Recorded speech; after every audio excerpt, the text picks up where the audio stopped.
పక్కన ఈ ఒక అంశం ప్రధానంగా కనబడతా ఉన్నది. 3 దశల్లో పంచాయతీ ఎన్నికలు, 3 దశల్లో పంచాయతీ ఎన్నికలు ఉండబోతా ఉన్నాయి. క్వశ్చన్ మార్కు లేదు. అది ఆల్రెడీ ఇప్పటికే సీతక్క క్లారిఫై చేసింది, మంత్రి పొంగులేటి శ్రీనివాసరెడ్డి క్లారిఫై చేసిండు. మేము రిజర్వేషన్ అని 50% వరకు ఇవ్వడానికైనా సిద్ధమే పార్టీ పరంగా.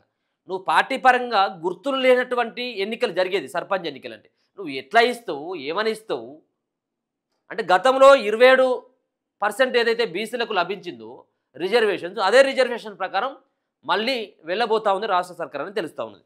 అది ఇవాళ ఒక క్లారిటీ వస్తుంది. డిసెంబర్ 3వ వారం కంటే ముందే నిర్వహణ. ఈ నెల 25 లేదా 26న షెడ్యూల్. ఈ నెల 25 లేక 26న. ఇలా ఎన్నో తారీఖు? 21వ తారీఖు. అంటే ఇంకొక 4 రోజులలో ఎన్నికల షెడ్యూల్ రాబోతూ ఉందట. నేడు తేదీల ఖరారుకు అవకాశం. ఇలా తేదీలు ఖరారు చేస్తారట. 22, 23 తేదీల్లో జిల్లాల్లో రిజర్వేషన్ల ఖరారు. కలెక్టర్లతో ఎన్నికల సంఘం వీడియో కాన్ఫరెన్స్. మొత్తం అంతా కూడా దొంగలు ఏదో ఊర్లు పంచుకున్నట్టుగా ఇప్పుడు తయారైపోయింది. ఇప్పుడు రిజర్వేషన్లకు సంబంధించినటువంటి విషయంలో ఇప్పుడు రాష్ట్ర సర్కారు ఆల్రెడీ మేము ఇవ్వలేమని చెప్పేసి చేతులెత్తేసింది. బీసీలకు 42% రిజర్వేషన్లు ఇవ్వలేమని. మరి చేతగానటువంటి మాటలు మాట్లాడి కామారెడ్డిలో ఏం చెప్పిండ్రు మీరు? కామారెడ్డికి పోయేమో పెద్ద పెద్ద పొడుగు మాటలు చెప్పిండ్రు. ఇక్కడ ఇక ఈయన మాటలు కంటే అక్కడ రాహుల్ గాంధీని తీసుకొని వచ్చి మళ్ళీ ముచ్చట్లు చెప్పిండ్రు బీసీలకు 42% రిజర్వేషన్లు అని. మరి సార్ మరి ఇప్పుడు సరే వీళ్ళు ఇవ్వకపోగా ఇప్పుడు బీసీల మీద ప్రేమ చూపెట్టి బీసీల కోసం మా పార్టీ పుట్టిందే బీసీల కోసం అని మాట్లాడినటువంటి పార్టీలు ఇవాళ నిర్ణయం తీసుకుంది. ఆల్రెడీ పంచాయతీ ఎన్నికలకు పోబోతా ఉంది సర్కారు. ఒక్క బీజేపీ నాయకుడైనా దీన్ని వ్యతిరేకిస్తూ ఒక ప్రెస్ మీట్ పెట్టి మాట్లాడిందా? బీసీలకు 42% రిజర్వేషన్లు ఇవ్వకుండా ఎన్నికలకు పోయినట్టయితే రాష్ట్రాన్ని అగ్నిగుండం చేస్తాం, రేవంత్ ఇంటి ముట్టడిస్తామని ఎవరైనా మాట్లాడిందా? ఒక్కడంటే ఒకరు మాట్లాడిలా బీజేపీ వాళ్ళు. సరే బీఆర్ఎస్ వాళ్ళు ఎవరైనా మాట్లాడిల్లా? ఉన్నటువంటి దొంగలే అసలైనటువంటి దొంగలు బీఆర్ఎస్ వాళ్ళు. ఉన్నటువంటి రిజర్వేషన్లను తగ్గించి ఎన్నికలకు పోయినసారి ఆ దొంగలు ఏమైనా మాట్లాడినా? వాళ్ళు మాట్లాడలేదు.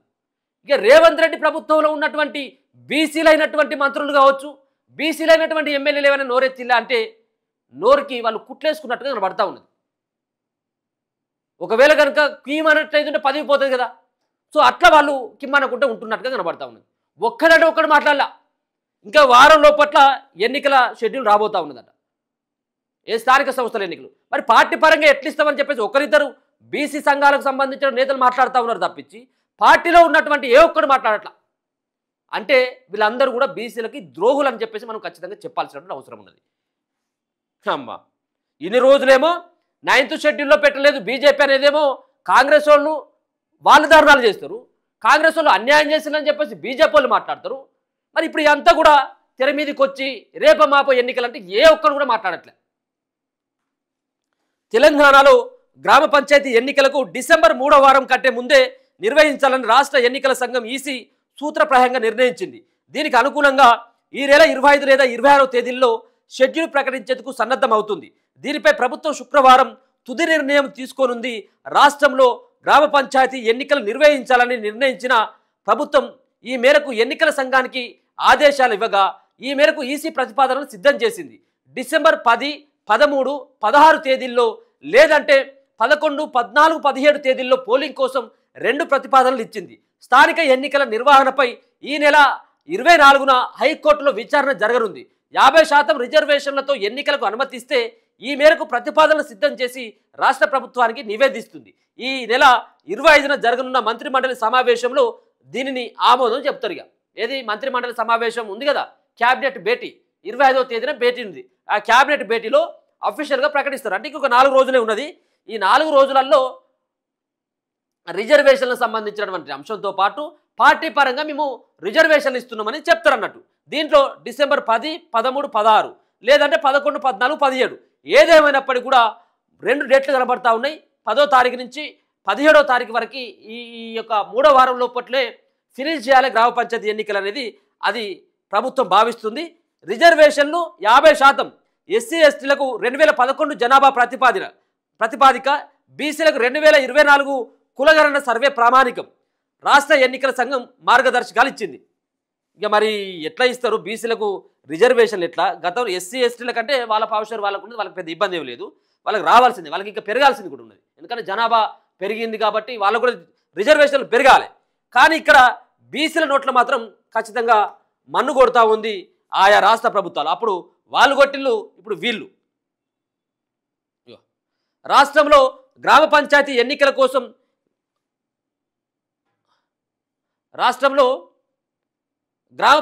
ఎన్నికల కోసం బీసీ డెడికేటెడ్ కమిషన్ నివేదిక ఆధారంగా రిజర్వేషన్లను ఖరారు చేయాలని రాష్ట్ర ఎన్నికల సంఘం అన్ని జిల్లాల కలెక్టర్లను ఆదేశించింది. పంచాయతీరాజ్ చట్టం 2018 సవరణ దృష్ట్యా గత పంచాయతీ ఎన్నికల్లో ఉన్న రిజర్వేషన్లన్నీ ఈసారి మారుతాయని తెలిపింది. ఏమని? పంచాయతీరాజ్ 2018 సవరణ దృష్ట్యా గత పంచాయతీ ఎన్నికల్లో ఉన్న రిజర్వేషన్లన్నీ ఈసారి మారుతాయని చెప్పింది. మొదటగా ఎస్టీ, ఆ తర్వాత ఎస్సీ, బీసీ, మహిళా రిజర్వేషన్ల జాబితాను ఎంపిక చేయాలని నిర్దేశించింది. పంచాయతీ ఎన్నికలకు ప్రభుత్వం అనుమతించగా ఎన్నికల సంఘం సన్నాహాలు ప్రారంభించింది. అందులో భాగంగా గురువారం మార్గదర్శకాలను జారీ చేసింది. రాష్ట్రంలో 31 జిల్లాల్లో ఉన్న 545 గ్రామీణ మండలాల్లో 12,760 గ్రామాలు, వాటిల్లో 113,534 వార్డుల్లో పంచాయతీ ఎన్నికలు జరుగుతున్నాయి. ఎన్నికల్లో 50% మేరకు రిజర్వేషన్లు, మిగిలిన 50% జనరల్ కేటగిరీకి స్థానాలుంటాయి. 2024 సామాజిక, ఆర్థిక, విద్య, ఉపాధి, రాజకీయ కుల సర్వే 2024 ప్రకారం బీసీ డెడికేటెడ్ కమిషన్ ఇచ్చే నివేదిక ఆధారంగా రిజర్వేషన్లు ఖరారు చేయాలి. ఎస్సీ, ఎస్టీలకు 2011 జనాభా ప్రాతిపదికన రిజర్వేషన్లు ఉంటాయి. బీసీ రిజర్వేషన్లు 2024 సర్వే ప్రాతిపదికన ఉంటాయి. సర్పంచ్ల రిజర్వేషన్లను ఆర్డీఓలు, వార్డుల రిజర్వేషన్లను ఎంపీడీఓలు ఖరారు చేయాలి. జనాభా ప్రాతిపదికన రిజర్వేషన్లు ఉంటాయి. ఎక్కడైనా జనాభా సమానంగా ఉంటే లాటరీ ద్వారా రిజర్వేషన్లు ఖరారు చేయాలి. మహిళలకు 50% రిజర్వేషన్లు ఉంటాయి. సరి సంఖ్యలో సీట్లకు సమస్య లేదు. బేసి సంఖ్యలో సీట్లు ఉంటే 0.5% పరిగణలోకి తీసుకోవద్దు. 0ను పరిగణించి నిర్ణయం తీసుకోవాలి. ఉదాహరణకు ఏదేని మండలంలో 11 సీట్లుంటే 5.5% రిజర్వేషన్ రావాలి. 0.5ను పరిగణలోకి తీసుకోకుండా 5 సీట్లని కేటాయించాలి. పంచాయతీ ఎన్నికల కోసం రిజర్వేషన్ జనరల్ కేటగిరీలో ఒకసారి సీటు కేటాయించిన తర్వాత మార్పులు చేయరాదు. అన్ని సరిచూసుకొని ఖరారు చేయాలి రాష్ట్ర ఎన్నికల సంఘం మార్గదర్శకాలు. ఇది మొత్తానికి 50% రిజర్వేషన్లు ఎక్కడ కూడా దాటకూడదు అనేది స్పష్టంగా ఎన్నికల సంఘం చెప్తా ఉన్నది. మరి 50% రిజర్వేషన్లు దాటకూడదు అంటే ఇక బీసీలకు ఎక్కడ ఉంటుంది? బీసీలకు 42% రిజర్వేషన్లు ఇస్తే ఎస్సీలు, ఎస్టీలు ఎక్కడ పోవాలి? 10% రిజర్వేషన్లు, 10% రిజర్వేషన్లు ఎస్టీలకు ఉన్నాయి. సో అక్కడ ఉన్నటువంటి 18% అనుకుంటా, 10% వాళ్ళకున్నది, 18% వీళ్ళకు ఉన్నది. ఇక మరి మిగతా ఉన్నటువంటి రిజర్వేషన్లు బీసీలకు ఏ విధంగా ఇస్తారు? 42% రిజర్వేషన్ వాళ్ళ బోను 50% దాటొద్దు అని చెప్పేసి అన్నారు. మరి 42% ఇచ్చినట్టు అంటే ఇది గతంలో ఏ విధంగానైతే బీసీలకు రిజర్వేషన్స్ వచ్చినాయో సేమ్ యాజ్ రిజర్వ్ అయ్యే రిజర్వేషన్లు ఉంటాయి. కానీ గ్రామాలలో గతంలో సర్పంచ్గా పోటీ చేసినటువంటి వాళ్ళు ఎవరైతే ఉన్నారో మళ్ళీ అదే రిజర్వేషన్ ఉండేటువంటి అవకాశం 100% లేదు. దాంట్లో ఇక్కడ స్పష్టంగా అంటా ఉన్నారు, పంచాయతీరాజ్ చట్టం 2018 సవరణ దృష్ట్యా గత పంచాయతీ ఎన్నికల్లో ఉన్న రిజర్వేషన్లన్నీ ఈసారి మారుతాయని తెలిపింది. సో గతంలో 2018లో ఏవైతే ఎన్నికలైనాయో అప్పుడు ఏదైతే రిజర్వేషన్లు ఉన్నాయో ఆ గ్రామ పంచాయతీకి, ఇప్పుడు ఆ గ్రామ పంచాయతీకు ఆ రిజర్వేషన్ మారబోతా ఉందని ఒక స్పష్టంగా అర్థమవుతా ఉంది. 3 విడతలుగా సర్పంచ్ ఎన్నికలు. స్థానిక సంస్థల ఎన్నికల నిర్వహణలో భాగంగా ప్రతి జిల్లాలో 3 విడతలుగా పోలింగ్ జరిగేలా చర్యలు తీసుకోవాలని డీజీపీ శివధర్ రెడ్డి ప్రతిపాదించారు. ఎన్నికల నిర్వహణ సన్నాహాలపై రాష్ట్ర ఎన్నికల కమిషనర్ రాణి కుముదిని, సిఎస్ రామకృష్ణరావు, డీజీపీ శివధర్ రెడ్డి వాళ్ళు వీడియో కాన్ఫరెన్స్ నిర్వహించారు. ఈ సందర్భంగా వాళ్ళు మాట్లాడుతూ గత ఎన్నికల నిర్వహణలో ఎదురైన అనుభవాన్ని పరిగణలోకి తీసుకొని శాంతి భద్రతల నిర్వహణకు సులభతరం చేయాలని అయితే ఇప్పటికే ఇది ఆల్రెడీ సర్కార్ నిర్ణయం తీసుకుంది కాబట్టి పోలీసులు సైతం కూడా భద్రత ఏర్పాట్లు, అలాగే ఎన్నికల అధికారులు కావాల్సినటువంటి సామాగ్రిని సమకూర్చుకునేటువంటి పనిలో నిమగ్నమైపోయారు. ఏది ఏమైనప్పటికీ 24వ తారీఖున కోర్టులో ఏదో ఈ యొక్క రిజర్వేషన్ల పైన ఓ తీర్పు రాబోతుంది. అది కూడా పెద్దగా బీసీలకు అనుకూలించేటువంటి ఒక తీర్పు అయితే కానట్టుగానే అందరూ కూడా భావించాలి. అందుకని చెప్పేసి సర్కారు కూడా అదే వస్తుంది, ఆపోజిట్గానే మాకు తీర్పు వస్తుంది, ఇది అయ్యేది కాదు పోయేది కాదు, బీసీలకు 42% రిజర్వేషన్లు కాబట్టి ఎందుకంటే ఇమీడియట్గా మనం గ్రామ పంచాయతీ ఎన్నికలు పెట్టాలి, స్థానిక సంస్థల ఎన్నికలు. స్థానిక సంస్థలు ఇప్పుడు మళ్ళీ ఏమని చెప్తా ఉన్నారు అంటే స్థానిక సంస్థల ఎన్నికలు ఇప్పుడు కనుక నిర్వహించకపోతే సాధ్యం కాదు ఇప్పట్లో.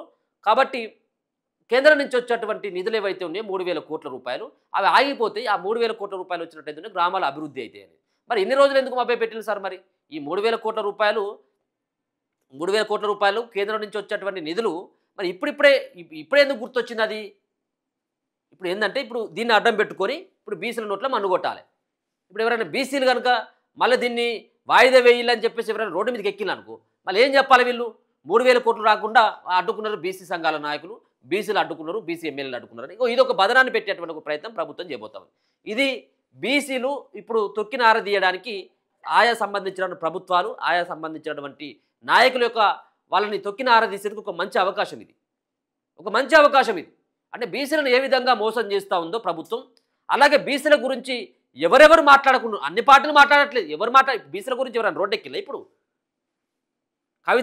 కవితమ్మేమో బీసీల కోసం నేను 42% రిజర్వేషన్ ఇచ్చేంత వరకు మెడల ఆమె దండ వేసుకుని ధర్నా చౌకాడ కూకునేది కొంతమంది బీజేపీ వాళ్ళు వచ్చేమో వాళ్ళు మాట్లాడారు బీసీలకు 42% అని మరి ఎక్కడ పోయిన మరి మీరంతా ఇప్పుడు ఏడున్నారు ఇప్పుడు ఒక్కరు రారైతురు బయటికి సో మొత్తానికి 3 విడతల్లో డిసెంబర్ 3వ వారం కల్లా ఎన్నికలని పూర్తి చేయాలని చెప్పేసి రాష్ట్ర సర్కార్ భావిస్తూ ఉన్నది సో రిజర్వేషన్లు అయితే మారబోతా ఉన్నాయి ఆయా గ్రామ పంచాయతీలకు సంబంధించి